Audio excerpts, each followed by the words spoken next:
Halo teman-teman semua, perkenalkan nama saya Eva Ningsi dari Universitas Riau. Di sini saya akan menjelaskan analisis teori sosiologi keluarga dari sebuah film, yaitu Dua Garis Biru. Baiklah, sebelumnya saya akan menceritakan sinopsis dari film tersebut. Nah, film ini menceritakan tentang dua orang remaja yang terjebak dalam sebuah hubungan yang tidak sehat. Namanya Dara dan Bima. Mereka berpacaran di masa SMA. Gaya pacaran mereka yang terlalu bebas, mulai dari duduk sebangku di sekolah, kemudian pacaran main ke rumah. Nah, disinilah awal mereka terjebak dalam sebuah peristiwa yang tidak mengenakan. Awalnya mereka hanya bermain dan bercanda-bercanda di dalam rumah. Namun mereka hilaf dan terjadilah sebuah perilaku yang seharusnya mereka belum boleh untuk melakukannya. Baiklah, setelah mendengarkan sinopsis dari film tersebut, berikut analisis yang akan saya berikan.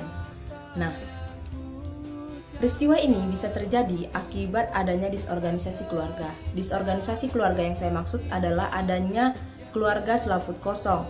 Keluarga selaput kosong ini bisa kita lihat di dalam keluarga Dara. Nah, keluarga Dara ini memiliki kesibukan masing-masing di dalam keluarganya. Ayah dan ibunya sibuk bekerja, sementara Dara dan adiknya sibuk dalam belajar. Nah, akibatnya mereka tinggal di dalam satu rumah tapi tidak saling menyapa. Itulah yang dikatakan dengan keluarga selaput kosong. Nah, sementara berbeda dengan keluarga dari Bima. Keluarga ini termasuk keluarga yang saling terbuka. Kemudian dilihat dari bentuk keluarganya, keluarga Bima dan keluarga Dara ini berbentuk keluarga inti karena yang ditampilkan di dalam film hanya ayah, ibu, dan anak yang tinggal di dalam satu rumah. Tidak ada keluarga lain yang tinggal bersama mereka. Selanjutnya, jika kita tinjau dari fungsi keluarga, keluarga Dara termasuk keluarga yang memprioritaskan pendidikan, namun pendidikan yang mengarah ke ilmu pengetahuan. Ini bisa kita lihat ketika cita-cita Dara yang ingin berkuliah di Korea dan didukung oleh orang tuanya. Nah, berbeda dengan Bima yang memiliki nilai rendah, namun tidak terlalu digubris oleh orang tuanya. Hanya saja mereka memprioritaskan pendidikan agama. Selanjutnya, jika kita lihat dari fungsi sosialisasi, keluarga Bima ini termasuk keluarga yang bersosialisasi dengan baik. Ini bisa kita lihat ketika ayah Bima mengajak teman-temannya untuk sholat. Nah, ayah Bima merupakan ketua RT di lingkungan sekitarnya. Jadi ketika Bima ini melakukan tindakan asusila, mereka seakan-akan tidak percaya. Namun karena sosialisasi mereka terjalin dengan baik, sehingga mereka cepat mendapatkan respon atau cibiran dari tetangga-tetangganya begitu. Berbeda dengan Dara yang orang tuanya memiliki kesibukan masing-masing, sehingga ketika Dara mendapatkan tindakan asusila atau dia telah positif hamil, tetangganya tidak terlalu menggubris tindakan asusila yang dilakukan oleh si Dara. Jadi keluarga ini sangat berbeda dari tindakan sosialisasi. Selanjutnya kita lihat dari fungsi perlindungan. Fungsi perlindungan keluarga ini, kedua keluarga sama-sama memberikan fungsi perlindungan kepada anaknya.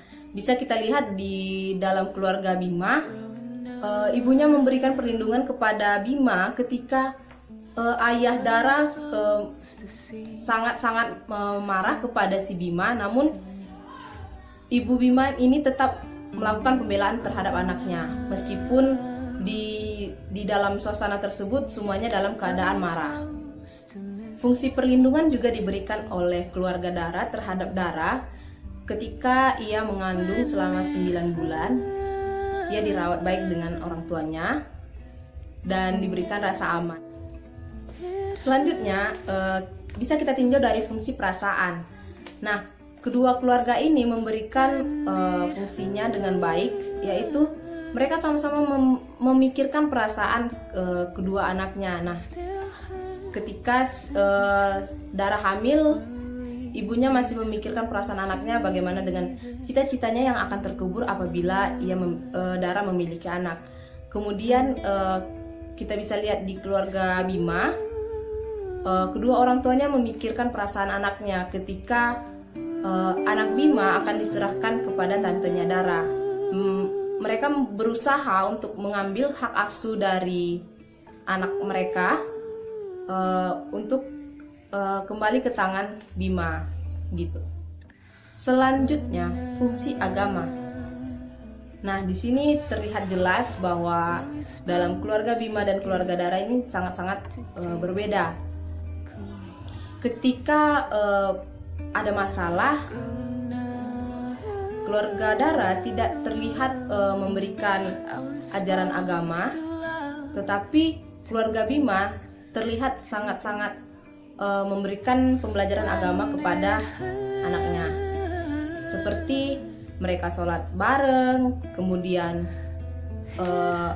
ibunya sering membicarakan tentang agama kepada Bima. Fungsi biologis, kedua keluarga ini bisa memberikan keturunan, namun berbeda dengan Dara. Dara mengalami operasi angkat rahim sehingga ia hanya bisa melahirkan dan memiliki anak sekali dalam seumur hidup.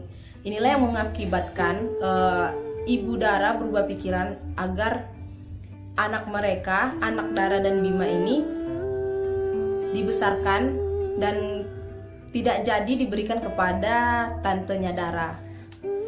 Baiklah, setelah menjelaskan tentang analisis dari film tersebut,